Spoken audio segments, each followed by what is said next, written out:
네, 논문연구소 김 소장입니다. 우리가 그 질적 연구를 공부하시는 분들이 많이 계세요. 실제로 질적 연구로 논문 쓰시는 분들 되게 많고.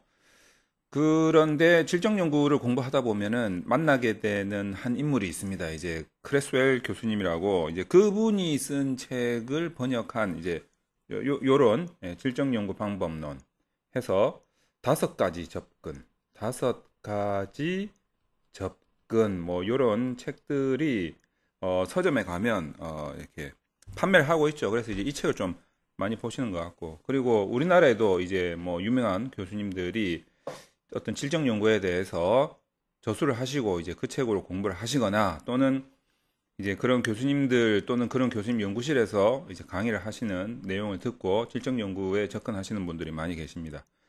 자, 그런데 이제 대부분의 질적 연구 강의를 보면, 저도 지금 논주모 멤버십 강좌에 질적 연구 방법론 강의를 어떻게 구성을 하고 있냐면, 대체적으로는 이제 이 다섯 가지 접근 방식으로 설명을 합니다. 뭐 아주 많이 설명이 되는 게 이제 현상학,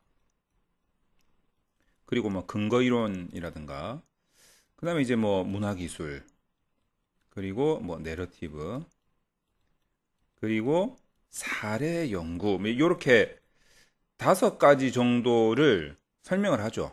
근데 이제 이 좀 깊이 있게 설명을 하다 보니까 이 안에 처음에 철학적인 바탕부터 시작해가지고 이 방법론에 대한 설명까지 깊숙하게 이렇게 들어가고 있단 말이죠. 그래서 대부분 이제 질적 연구 방법이다라고 하면 이 다섯 가지 정도를 생각을 합니다. 자, 뭐 여기에다가 뭐 조금 더 추가하자면 이제 그 자문화 기술 뭐 이라든가 뭐 이런 방법들이 좀 나오기도 하고. 근데 여러분들이 여기서 헷갈리시면 안 되는 게 요 사례 연구 있잖아요. 사례 연구. 지금 우리가 많은 질적 연구 전문가들이 이야기를 하고 있는 이 다섯 가지 접근 방식 중에 하나로서 사례 연구라고 함은 어떤 거냐면, 느낌상으로 봐서는 양적 연구에서 말하는 그 실험 연구하고 상당히 유사하다. 그래서 우리가 사례 연구다라고 하면 생각할 수 있는 그런 사례 연구가 아닙니다. 이 다섯 가지 접근에서 말하는 이 사례 연구가 아무것도 모르는 상태에서, 우리가 질적 연구 중에 뭐 사례 연구하면은 뭐 우리가 딱 머릿속에 떠오르는 게 어떤 거냐면 사실상 사례 비교 연구거든요. 사례 비교 연구인데, 사실상 이 사례 비교 연구하고 이 다섯 가지 접근 방식에서의 사례 연구는 다르다라는 게 여러분들이 아셔야 되는 아주 중요한 부분입니다. 자, 그래서 저는 우리가 흔히 질적 연구다라고 했을 때 사례 비교 연구도 굉장히 많이 활용이 되고 있는데, 실질적으로 질적 연구 전문가들은 사례 비교 연구에 대해서는 잘 설명을 해주고 있지 않다라는 점. 그래서 제가 이 사례 비교 연구를 이 다섯 가지 질적 연구의 접근 방식하고는 별도로 여러분들이 반드시 알아야 할 질적 연구 방법 중에 하나로 제가 설명을 좀 해드리려고 하는 겁니다. 마침, 때마침 오늘 아침에 제가 출근을 해서 메일을 확인해 보니까, 뭐냐면 외국에서 유학 생활을 하고 계시는 한 대학원생분이 저한테 메일을 하나 보내주셨어요. 지금 이분도 저희 멤버십 강좌, 논주모 대학원의 강좌를 가입을 해서 듣고 계신 분인데, 자기 연구 방법론이 사례 비교 연구인데 지금 이 질적 연구 방법론을 수강을 지금 어떻게 해야 될까라는 부분에 대해서 문의를 주셨어요. 그래서 이제 본인 연구 주제에 대해서도 좀 설명을 해주고 이랬단 말이죠. 자, 그런데 이게 우리가 조심해야 될 게, 제가 이제 이분한테 답변을 좀 해드렸지만, 어떤 거냐면 이 사례 비교 연구는 대부분 문헌고찰입니다. 또는 이제 뭐 어떤 기관이라든지, 또는 뭐 보도자료, 뭐 기관지라든지 뭐 보도자료, 뭐 등등 자기가 이제 수집할 수 있는 그 수집 자료들이 이 보세요. 사람한테 수집하는 게 아니에요. 사람한테 수집하는 게 아닙니다. 근데 이제 앞에 대부분 질적 연구의 5가지 접근 방식은 대부분 자료를 사람한테 수집하는 거거든요. 그 사람과 관련돼 있는 거예요. 근데 이 사례 비교 연구에서 수집하는 거는 이 사례는 사람이 아니라는 점. 뭐 어떻게 보면 뭐 정책이 될 수도 있고 사건이 될 수도 있고 뭐 그렇습니다. 그러니까 사람이 아니라는 점. 그러니까 이런 부분에 대해서 우리가 자료를 수집하기 위해서는 이 사건이나 사고 또는 뭐 정책, 제도, 뭐 역사 뭐 이런 것들에 대한 자료들을 수집을 할 수밖에 없는데 그런 자료들이 대부분 보면 이제 문헌고찰이나 뭐 기관지나 보도자료 물론 이제 이 부분을 잘 알고 있는 사람의 인터뷰도 들어갈 수는 있겠죠. 하지만 이거는 그 사람의 인식 조사를 하는 게 아닙니다. 명확한 객관적인 어떤 조사된 자료를 인터뷰하는 거기 때문에 약간 달라요, 이게. 그러면 이런 자료를 가지고 우리가 어떤 연구를 수행한다라고 했을 때, 자, 자료의 특성상 제가 왜 이거를 이제 사례 비교 연구라고 하냐면 우리가 수집한 거는 사례예요. 사례란 말이죠. 그러니까 이거는 이제 수집된 자료예요. 수집된 자료인 것이고 비교 연구, 사례 비교 연구에서 이제 비교가 중요한데 비교를 할 수 있는 기준을 잡아야 됩니다. 그리고 또 비교 뭐 대상도 있겠죠. 하지만 이 비교 대상에서 수집된 자료도 역시 사례이기 때문에 여기서 말하는 그 사례 대상 그리고 내가 지금 그 대상과 비교해서 얻고자 하는 나의 연구 대상 요 대상이 이제 2가지가 될 수가 있어요. 하나는 비교 대상이 될 수 있고 하나는 나의 연구 대상이 될 수가 있습니다. 자, 그러면 이제 중요한 거는 이 기준인데 이 기준이 사실 나의 핵심적인 이론적 근거가 되어야 한다는 거죠. 그래서 가만히 보시면 자, 이런 류의 연구에서 내 연구의 모델, 내 연구의 설계상의 핵심적인 이 기준이 자, 제가 이론적 근거라 그랬죠. 얘네들이 대부분 제2장 이론적 배경에서 다 어떻게 설명이 됩니다. 이 설명이 되죠.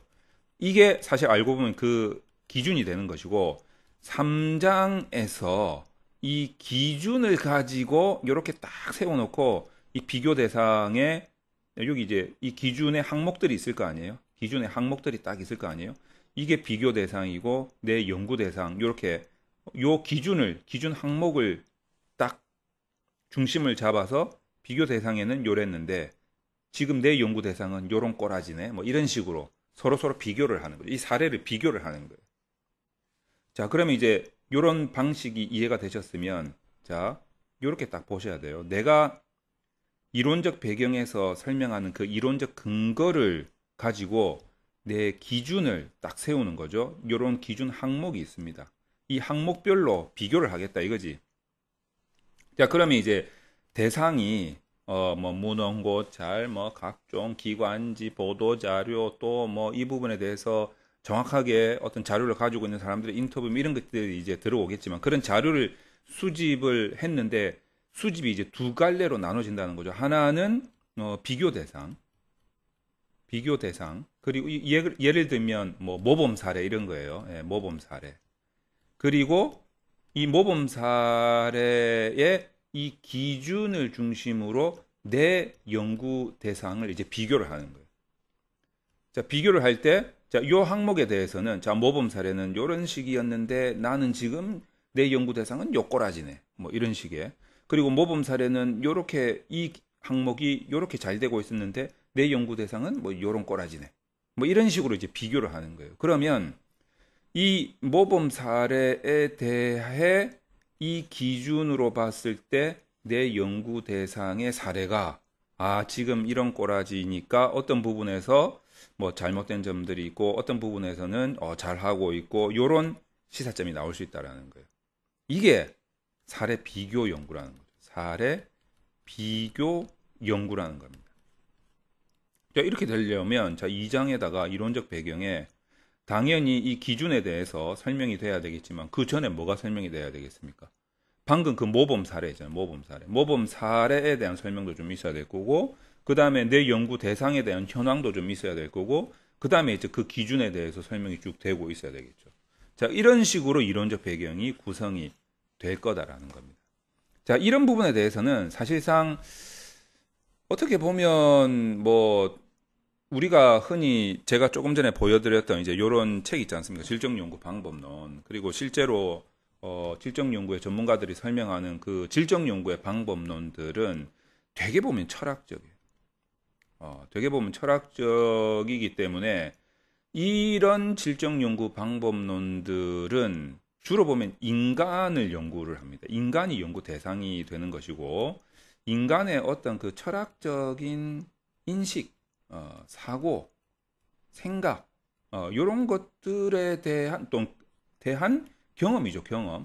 경험을 바탕으로 무언가를 범주화시켜 나가는 이제 뭐 그런 방식이라서 지금 제가 말씀드린 사례 비교 연구는 이 사례 비교 연구에서 우리 연구 대상이 되는 이 사례는 요런 류가 아니다라는 거예요. 그래서 어떤 뭐 철학적인 기반이 깔려 있다기보다는 굉장히 좀 객관적인 비교를 위한 그런 인식이 기반이 되어 있다. 이런 점에서 좀 다르기 때문에 이런 책에서 설명하고 있는 질적 연구의 5가지 접근 방식하고는 조금 다른 질적 연구 방식이면서도 실제로 연구에서 많이 사용되고 있는 질적 연구 방법입니다. 주로 보면 이제 무슨 뭐 정책학이라든가 무슨 뭐 경제학이라든가 뭐 경영학이라든가 뭐 이런 부분에서 이런 부분들이 다루는 주제를 한번 보세요.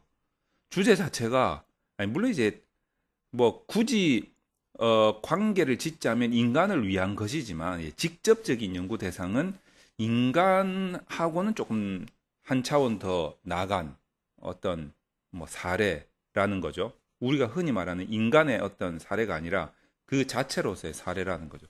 그래서 그런 부분에서 조금 다른 질적 연구 방법인데 실제로 많은 질적 연구 방법론에서 다루지는 않고 있다.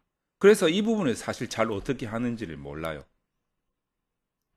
자, 그런 질문이 오늘 아침에 마침 또 들어왔길래 제가 메일로 답변을 보내드렸지만 뭐 그분을 위해서라고도 할 수 있지만 사실 이런 연구를 하시는 분들이 되게 많아요.